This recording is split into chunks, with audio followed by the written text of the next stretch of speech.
Yeah, if anyone has any questions about the music or the instruments, yeah, now would be a good time to ask. Yeah. How did you first get into Indian music? Well, as you can tell, I wasn't born in India, but I've been doing music since I was a child, and got into rock and roll and stuff like that, and I really appreciated the like George Harrison kind of Indian spin on music, and through that I discovered a Canadian rock band called the Tea Party, not like the the current one.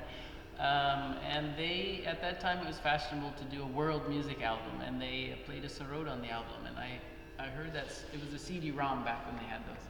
And I saw the Sarod and heard it, and it was amazing. And so I went straight to the CD store, and I just looked for the Sarod in the Indian section, and I found a CD of Ali Akbar Khan Saab and Asha Bhosle, and it's called Legacy. And it blew my mind, and it was amazing. So I went to a local Sarod, local world music shop in Seattle, and they had a Sarod. It wasn't the best one, but I learned on that for a while, and then studied. I was doing at that time I was started my degree in percussion. I was a jazz drummer, and I decided I would study abroad so I could get a teacher of Sarod. There wasn't one in Seattle, and I studied there for 3 months. I came back, I corresponded with my now Guruji, Pandit Bhuttadev Das Gupta, and he said after graduating, come back to India, study with me. So I took two years off before coming to Madison to do my master's, and I went to Kolkata and lived there for 2 years studying just music. And I lived there for 2 years off of $3,000 that I had saved. And then since then I've been going back and forth for nearly every year for about a month. And now I live in Seattle. Any other questions? Yeah. Different people have different tastes in fusion music. On fusion music? Yeah. Okay. So like some people are a little averse to maybe they're like it infiltrates, it contaminates the pure forms of classical. Yeah. What's your take on it? Well, I don't really think any kinds of music are bad. I mean, people are going to do what they're going to do, and I personally am mostly interested in the, there's so much to learn in the traditional music. I do some fusion projects, and usually when I do them, it's Indian classical in disguise. So I have a group that does salsa rhythms and Indian classical melodies, and basically I'm playing what I'm playing now, but I use the same compositions, and except for it's got that different beat. So I always say it's in disguise, and it makes it more palatable. So if that's what brings people into the tradition, why not? So for example, Kirwani.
I have a horrible memory for music. That's why I got my degree, my master's in composition. I don't have to memorize music. This is the first time we're meeting. We met an hour before the recital. It's 95% improvised. And because of that, you don't need as much rehearsal when you're coming together.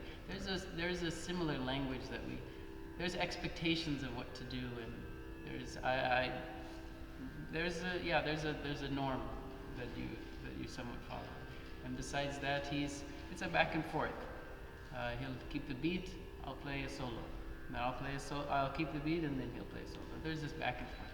There isn't a lot that happens exactly at the same time.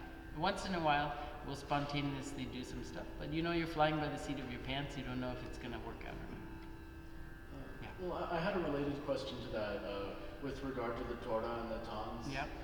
So is it more like as long as you play within the raga and the tal, then it's okay, or do you have sort of a set repository of things that you can draw on during a concert? Rhythmically, or? No, in terms of the melodically. Well, the rag is a very hard. It's very hard to define what a rag is, and even people will somewhat disagree between different teachers and whatnot. So it's what is good to know is what are the other rags that are similar in the same scale, the same collection of notes, and try to avoid doing those. And then it's very hard to define, but there's a feeling you get after doing Indian music for a while, and it's like there's this aesthetic, like a balloon that you're keeping in the air, and you have to nudge it here and there and try to keep it so it doesn't fall down. When you go outside of the rag, because it sounds dissonant, it sounds wrong. That's not a great answer, but there's a melodic contour that you follow. And you can be creative, though. There's a lot of room for improvisation and creativity within that structure. Can I add something to that? Yes. See, the core principles of this music does not lie in the written sheet music, right? So it's the basics of this music are found nowhere. You cannot go and learn a raga just by looking at a sheet music. So that this is in our language, there is a term which means that this is an art which can only learn from if you have a guru. That means if you have a teacher. There is no other way that you can learn. Even someone give you all the notes, you play exactly the notes, people will say, it doesn't work. So this is a music which has to be learned from a teacher, and it's called a guide basically. And you have to listen a lot. And then only you get the blue, as you're talking about, that you nudge around. Because if you don't get that blue, there is no way you can nudge it around. Mm-hmm. You'll fudge it around. I'll tell you that. Yeah, and nowadays finding a guru is a little bit easier. Now a lot of people are teaching over Skype and things like that. So even if you're in Wisconsin, you can still find somebody to learn from. And I think in 5 years from now, it'll be even better than it is now. Yes, so another, yes. I was amazed at how you both coordinated in the sense that when you would play slow, Subhasis would make the tabla beat more intricate, and when you would go intricate, he would play simple beat. So when you're playing at a concert, how do you realize that you're about to play a tabla? You want to answer that? I think he kind of answered that before a little bit. That's not a language which we have both learned. That's what I'm saying. You have to learn the music, and then comes the discipline of playing. So it is generally a discipline of, especially the players, especially the accompanists like me, to actually not to go by my instincts, but to go by his instincts, because I'm following him most of the time. And then it is kind of the reverse discipline. What happens that when I am playing something, then he is kind of, so it's a matter of a lot of mutual respect, discipline, and then you have to understand the music, and then that's it. Because sometimes you see in some concerts a little show off going on, and that time what happens you will see that you don't see a lot of in Hindi we call talmil or just the coordination, but each of them are just trying to show their repertoire as soon as they get a chance. So that's the difference. So it's mutual respect, understanding, and the discipline. That helps this going. And there's some chemistry too that is you just have to have between the people. And it either happens or does not happen. I can tell you that. Yeah. It is as simple as that. So I met him like what 2 maybe 3 hours back. I have never spoke to him before today morning, but when we started playing, there was this. You can feel that there was a chemistry going on, and sometimes it does not happen. I'll tell you that also it happens. That's really painful. Any other questions? Yeah. How do you paint the picture of the future of Indian classical music? Do you think it's going to get better than what it is right now? And how do you think we can have a broader audience which will have more students and maybe the younger generation getting involved in classical music with hip hop and other styles of music becoming so popular even in India? I don't know if I'm the exact person who's qualified to answer that question, but I can speak for myself. You know, Westerners in the 70s. This is kind of a tangent, but in the 70s, it seemed like Westerners got into it because of it was like the hip people were into the Eastern philosophies and hippieism and all that stuff. I think nowadays people who get into it are not into it for those more spiritual aspects, but they're more into it because of the music itself, and I think that lends itself to a serious pursuit as a foreigner of Indian classical music. And I think as a foreigner, I think the future you're going to see a lot more foreigners playing Indian classical music well. In the same way that you see a lot of people from Asia playing the violin, or you see Zubin Mehta conducting a symphony, and so the globalization is maybe will help to broaden the scope to people outside of India as well. But maybe you can answer the India side of it. This is a very pertinent question in today's setup, especially from the younger generation like you guys. And I will bring a little science into this. Long back there was a scientist called Einstein who put together a theory called energy neither can be created nor destroyed, but can be transformed from one form to another, right? The classical music has gone through a lot of transformation since the time when it was actually invented and played. Lots of fusions, and those fusions are not this type of fusions. Like, the Carnatic or the South Indian classical music, North Indian classical music, the Vedic classical music, the Mughals brought another Persian classical music. They all blended together and kept on moving forward until it came to this stage. It's going to continue this way, and you will see this is going to take new forms. So it is like an ever-changing phenomenon. It's not going to be stagnant. This is classical music. If you go back 100 years back and listen to the recordings of those days, that classical music was very different than today. I guess it's maybe true even for the Western world also. I'm not sure about that. But in the Indian perspective, this is absolutely true. If you learn the history of classical music, that's changed. So to answer your question, going forward, it's going to change its form. Yeah, and I think it's a broad question that can be applied to Western classical music as well. What is the future of Western classical music? I don't know. It's hard to say. These things kind of ebb and flow. I think it's evolution. The one thing that this North Indian classical music has going for it is that it's by and large improvisation, and due to that, it can somewhat mold itself into new forms.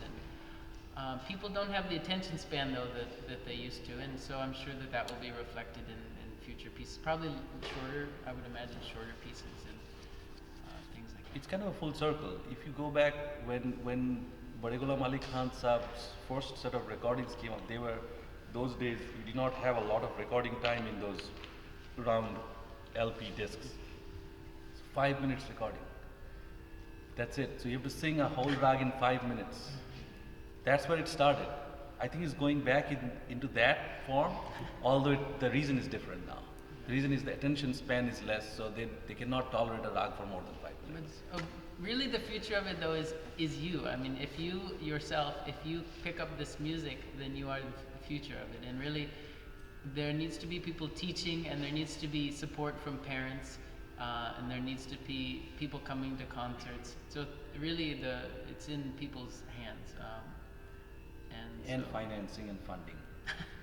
Right. The patrons for this kind of music are slowly fading away, and nothing happens without money.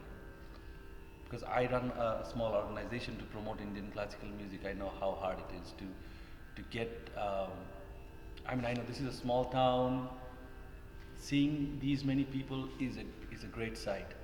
In Chicago, if you have a classical music, the audiences are even less than this, because there are too many programs going on which are more poppy, and people like that. So I think you said absolutely right. It's basically the new generation like you have to carry it forward. And it takes all classical art forms take an education to appreciate. And if you're not educated, you may find it interesting for a few minutes, but after So that true. it will, Yep. Very it true. will really not be that interesting. Any other questions? Oh, maybe that subject was too long. Yeah, that was too long answer. Are there any other? Yeah. What was the first one you played? Bimpalasi. Bimpalasi. Bimpalasri also. There's several names. Well, if you guys want to see, do you have a question, Andy? Okay. If you want to see the instruments and all that, and you talk to us, please come up to the front. Thank you again for having us.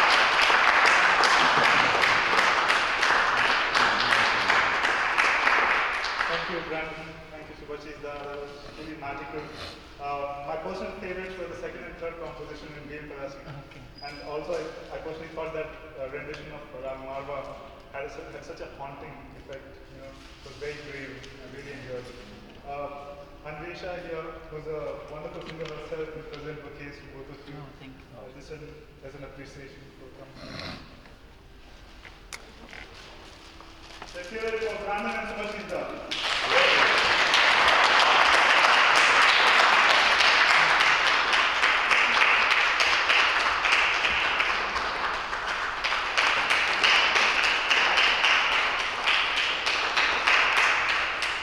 Thanks, Andresha.